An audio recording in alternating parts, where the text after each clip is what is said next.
Jason Stanley is not a random activist. He is not a tic-tac commentator. He is not being dramatic. Jason Stanley is one of the world's leading experts on fascism. He wrote the book, How Fascism Works, and he has left the United States because of Donald Trump.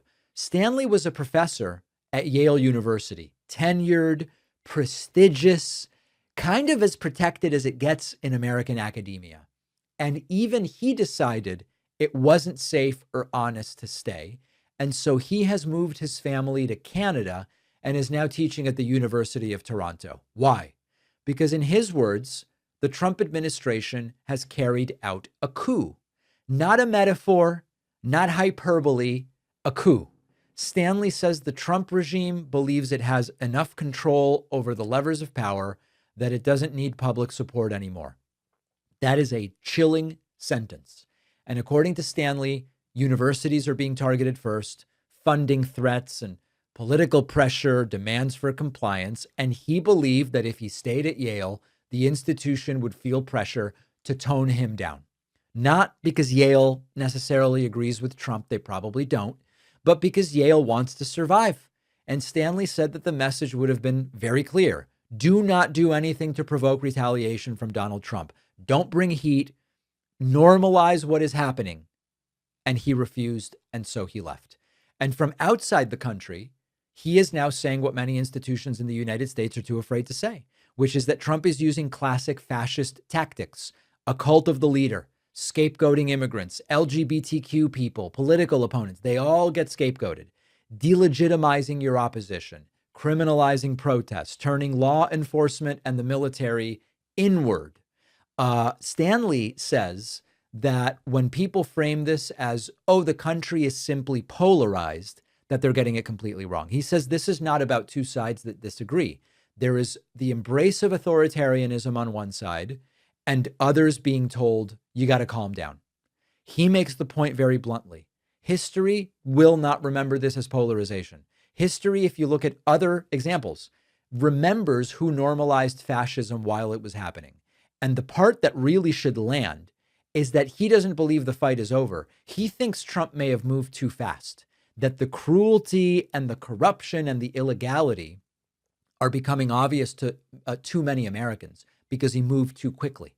And he is really making me think, you know, when a global scholar of fascism looks at the US under Trump and says, I must leave the country, and doesn't just say, oh, I might move to Canada. He did it.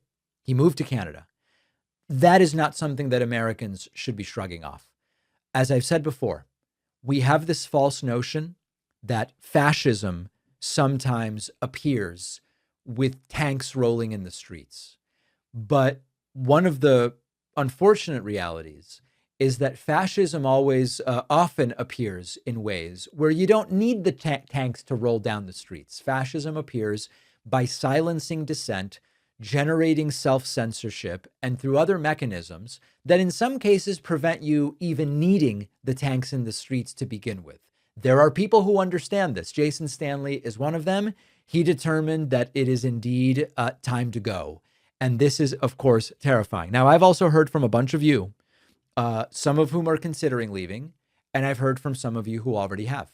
As I think I've mentioned before, I've heard from people in the audience who have left the US and have gone to Spain, the UK, South America, some to Asia. Portugal is a popular destination. Most people can't do this either for financial reasons or from the standpoint of immigration requirements and restrictions. But I don't ever remember a time hosting this show when I was hearing from so many people who are saying, I'm going to get out. Now, I've said before, and I talked about this with Heather Cox Richardson, when someone asks me, should I leave? Should I leave my red state because my daughter is trans, for example? Or should I leave the country because of what's going on? On the one hand, intellectually, I recognize that if everybody with the right ideas leaves, we are ceding control to those with the worst ideas. That's terrible. That doesn't work.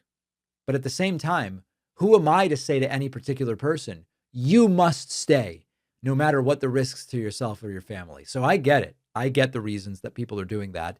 The concern, of course, is over the long term, how is that going to affect our ability to fight back against what is going on here in the United States? So if there are others of you that have left or are thinking of leaving, let me know, leave a comment, send an email to info@davidpakman.com.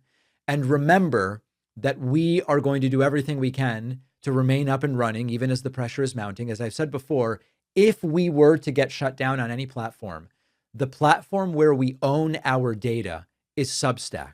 So we will be able to let you know what we're up to and what's going on if you are on that Substack newsletter. If YouTube shuts us down because of pressure from this administration, we have no way to reach our 3.5 million YouTube subscribers. Same thing with our 700,000 Facebook followers.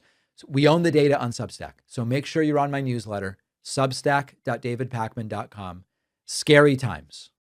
Identity theft and targeted scams often start long before the breach, when bits of your personal life, addresses, emails, relatives, your work history, are scattered around the internet on these data broker sites, and that information is sold or reused.